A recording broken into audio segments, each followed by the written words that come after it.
Hello students, आपका स्वागत है आज के इस लेक्चर में जहां हम human I and the colourful world chapter का आखिरी टॉपिक पढ़ेंगे, that is scattering of light. Question अगर बनेगा तो एक ही क्वेश्चन बनेगा कि आसमान नीला क्यों दिखाई देता है। तो उसके पीछे रीजन यही है, स्कैटरिंग ऑफ लाइट। तो चलिए आइए जानते हैं स्कैटरिंग ऑफ लाइट होता क्या है और इसकी वजह से आसमान नीला क्यों दिखता है। ठीक है, चलिए स्टार्ट करते हैं। सबसे पहले आपको दो चीजों के बीच में डिफरेंस समझना बहुत जरूरी है ना। यहाँ मैं आपको दो टर्म दिखा रहा हूँ, एक है स्कैटरिंग ऑफ लाइट और दूसरा है टिंडल इफेक्ट। बच्चे दोनों में कंफ्यूज हो जाते हैं, तो आपको ध्यान से सुनना है जो मैं कह रहा हूँ। ठीक है, लाइट की स्कैटरिंग का मतलब क्या है? हमारे एटमॉस्फेयर में डस्ट के पार्टिकल्स हैं। हाँ हैं, डस्ट के पार्टिकल से जब सन की लाइट जो सन से अर्थ पे आ रही है, तो एटमॉस्फेयर में जो पार्टिकल्स हैं डस्ट के, स्मोक के, वाटर ड्रॉपलेट्स, उनसे जब सन की लाइट टकराती है ना, तो क्या होती है? बिखर जाती है। अब सन की लाइट में 7 कलर, ठीक है, तो कौन ज्यादा बिखरता है अभी उस पर डिस्कशन करेंगे कि कौन सा कलर ज्यादा बिखरता है, कौन कम बिखरता है। तो कलर्स, लाइट बिखरती है पार्टिकल से टकराकर। इस फिनोमिना को हम कहते हैं स्कैटरिंग। ठीक है, और स्कैटरिंग के वजह से आपको लाइट का जो पाथ है वो नजर आने लगता है, इसे कहते हैं टिंडल इफेक्ट। तो लाइट के पाथ का नजर आना, लाइट के रास्ते का नजर आना कि देखो इस रास्ते से लाइट जा रही है, ये टिंडल इफेक्ट है। लेकिन ये होता किसके वजह से है? लाइट के स्कैटरिंग के वजह से। तो अगर लाइट की स्कैटरिंग नहीं होगी तो आपको लाइट का पाथ नजर नहीं आएगा, और लाइट का पाथ नजर नहीं आएगा तो हम कहेंगे टिंडल इफेक्ट भी नहीं दिख रहा। टिंडल इफेक्ट स्कैटरिंग के वजह से ही होता है।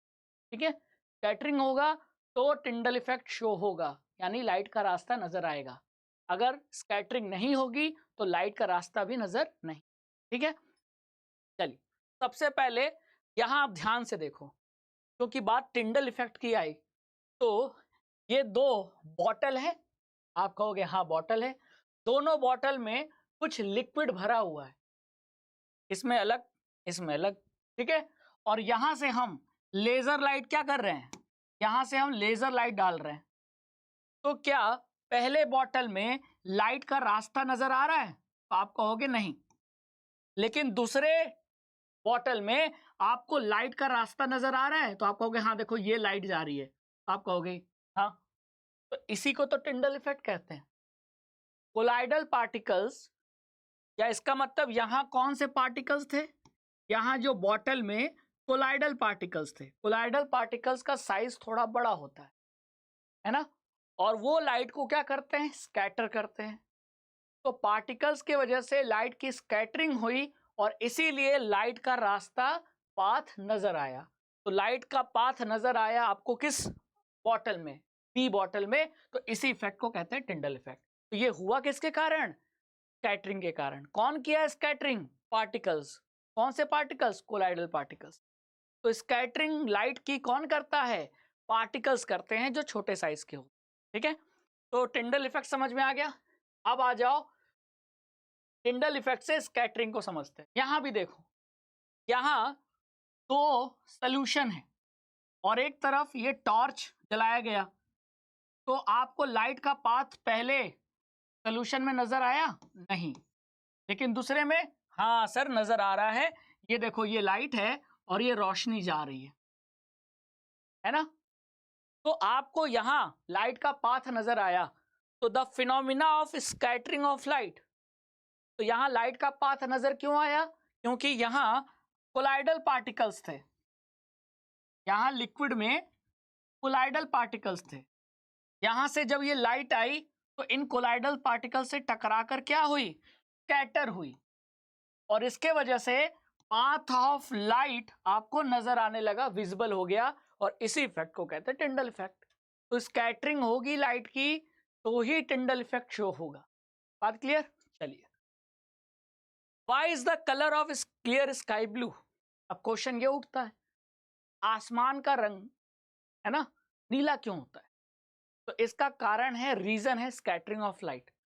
तो स्कैटरिंग कौन करता है? अब आपको मैं वही बता रहा था कि हमारा जो अर्थ का एटमॉस्फेयर है, जो हवा है हमारे अगल बगल, वो बहुत सारे पार्टिकल से बनी है। है ना। हवा में स्मोक के भी पार्टिकल्स हैं, आप कहोगे यस सर। हवा में पानी की बूंदें भी हैं, यस सर। हवा में डस्ट के भी पार्टिकल्स हैं, हाँ। हवा में कार्बन डाइऑक्साइड, नाइट्रोजन के मॉलिक्यूल्स भी हैं। तो हवा में ये जो गैसेस हैं, ये जो डस्ट पार्टिकल्स हैं, स्मोक पार्टिकल्स हैं, वाटर ड्रॉपलेट हैं, तो ये एयर को, हवा को क्या बना देते हैं, एक हेट्रोजेनस मिक्सचर बना देते हैं। तो अर्थ का जो एटमॉस्फेयर है वो एक हेट्रोजेनस मिक्सचर है जिसमें बहुत सारे पार्टिकल्स पाए जाते हैं। अब सन से जब लाइट आती है और अर्थ के एटमॉस्फेयर में एंटर करती है तो वो इन्हीं पार्टिकल से क्या करती है, टकराती है। और जब इन पार्टिकल्स से टकराती है तो फिर कौन सी कलर ज्यादा स्कैटर होता है। अब आपको पता है सनलाइट में 7 कलर होते हैं, विबग्योर, है ना। तो when sunlight passes through the atmosphere, the fine particles scatter the blue colour more strongly than red. यानी जो कम वेवलेंथ की, ब्लू कलर का वेवलेंथ रेड के कंपैरिजन में क्या है, अब आप ही बताओ। यहां हम विबग्योर जानते हैं ना, तो विबग्योर में सबसे ज्यादा वेवलेंथ किसकी होती है, रेड की, है ना। सबसे कम वॉयलेट की। तो जो शॉर्टर वेवलेंथ की कलर होती है वो ज्यादा स्कैटर होती है, और जो रेड यानी जो ज्यादा वेवलेंथ की कलर है जैसे रेड, वो कम स्कैटर होती है।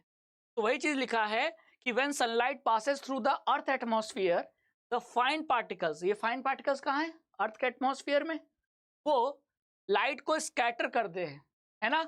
और कैसे स्कैटर करते हैं, ऐसे स्कैटर करते हैं कि जो शॉर्टर वेवलेंथ की कलर है वो ज्यादा स्कैटर होती है जैसे ब्लू कलर, और जो हाई वेवलेंथ की कलर है वो कम स्कैटर होती है। तो ये ध्यान रखना है कि ब्लू कलर ज्यादा स्कैटर होता है एज कंपैरिजन टू रेड। क्यों, क्योंकि ब्लू कलर का वेवलेंथ क्या है, छोटा, शॉर्टर।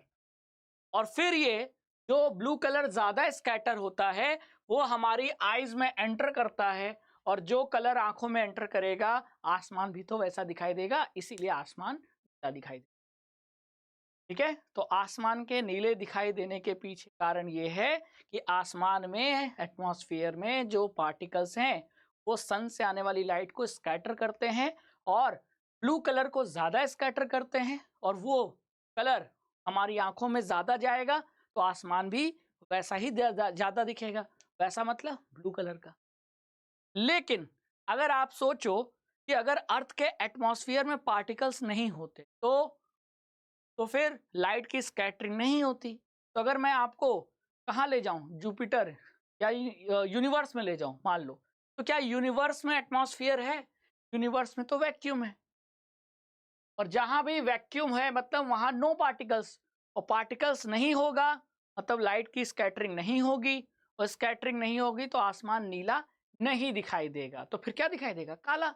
इसीलिए यूनिवर्स में जाओ तो काला दिखता है, सब अंधेरा अंधेरा, लेकिन अर्थ पे आसमान को देखो तो नीला दिखता है। तो if Earth had no atmosphere, no atmosphere, no particles, no particles, no scattering, no scattering, no blue colour, तो फिर ब्लू कलर नहीं तो फिर कौन सा, काला, black. If Earth had no atmosphere, there would not have been any scattering, and then sky would have looked dark.